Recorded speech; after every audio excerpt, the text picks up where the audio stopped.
Welcome to another tutorial video. In this video, I'm gonna show you how to make your own variables, configure and set the type of a variable, and then how to use the variable in your robot programming.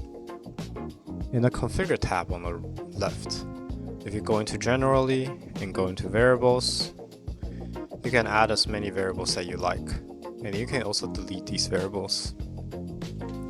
You can select all or select the variables that you wish to select.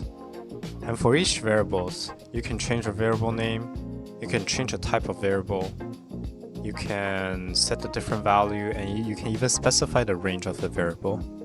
For example, if we select an integer type, you can specify your own range, you can set the initial default value.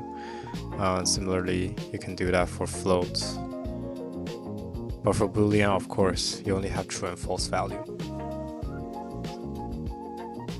Now, back to the robot program. To use these variables, you have a couple options. The most common option will probably be using assign. You can assign the variables to the values that you want in the robot program instead of going back to the configure tab and do it that way. It'll even show you the original range that you specify, so you don't go over the range. You can set the value, you can increment the variable by 1 each time you run the robot program. So of course this only works for float and integer and not for Boolean. And lastly, we go into the advanced tab. We can use if else condition. We can set the variable as the variable you created and then use it to match the cases that you want. And there's also the switch function.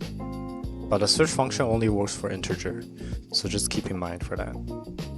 And that's how you create your own variable, configure your own variable, and use it in the robot program. Thank you for watching.